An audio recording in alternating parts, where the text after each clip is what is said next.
Chris here. Some mid-February, it's mid-February updates. Happy Valentine's Day, past, whatever. It's a good day for me. I got a lovely wife and we just have a ball.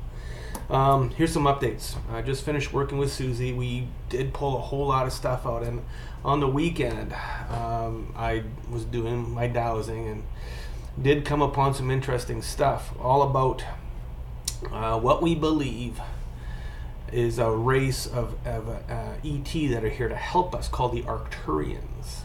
Okay, it's not so much they're here to help us. Okay, they're tricking us. The Arcturians are satanic. Okay, welcome to our satanic world, basically.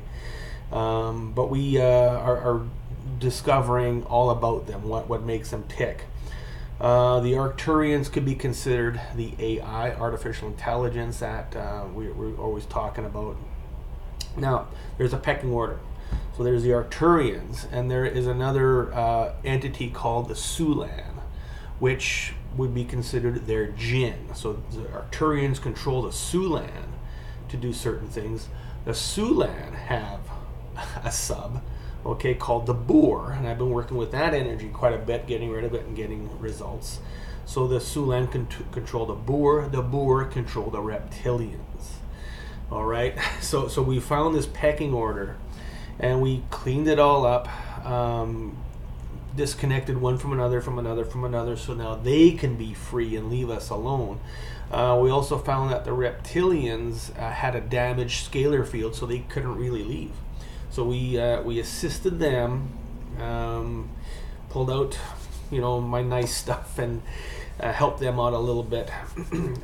Cleaned up their scalar field so they can now leave. Okay, do they want to be here? Well, yes, but with all of their influences happening from all the way up and down, they're forced to be here. Let's say. So we cleaned up their scalar field. Now, what we found is that.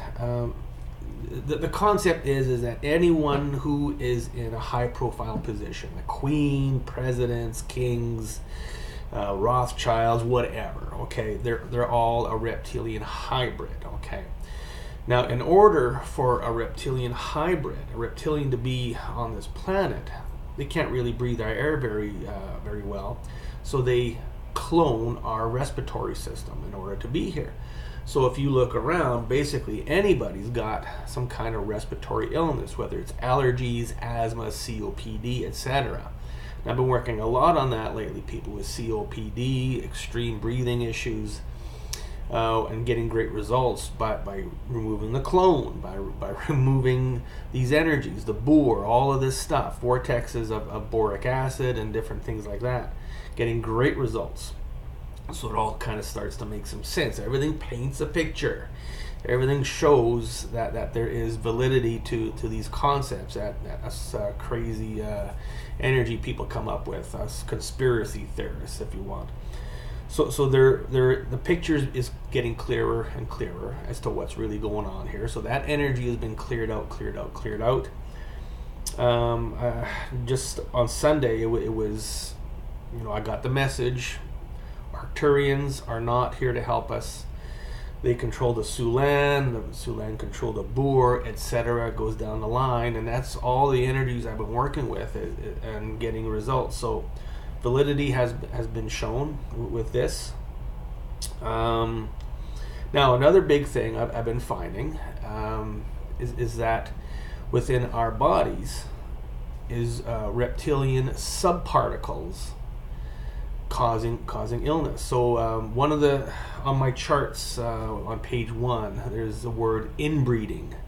Now, okay, a lot of people's great grandparents married their first cousins and so forth, so there's inbreeding involved, and that creates a health problem on its own. But if you take the concept of the reptilian DNA within us, there's also Arcturian DNA also involved. They call it an inbreeding effect, where it's actually the reptilian DNA does not work with our DNA, so there's confrontation there at the DNA level. So we're going to start working with removing subparticles of reptilian DNA out of our bodies to see what happens. And specifically, I've been working with some people with ALS, and it's being very, very adamant to remove it out of that concept. So, as always, new information all the time. Ask the questions, you get the answers. Ask the right questions, you get the right answers more so. And I'm also finding out a lot more about myself as to where my answers come from and how I use them. So maybe we'll talk a bit more about that later. It's kind of personal, but things are going well. We're having a lot of success, tons of success. And I'm just really tickled and really honored that I could be here to help humanity and to make some changes. I mean, ultimately, somebody's got to do it. Why not me? Why not all of us? Why not all my students? Things are going so incredibly well. And all I can say is, keep in touch and keep listening, and we're going to be bringing you more information. Chris Kehler out.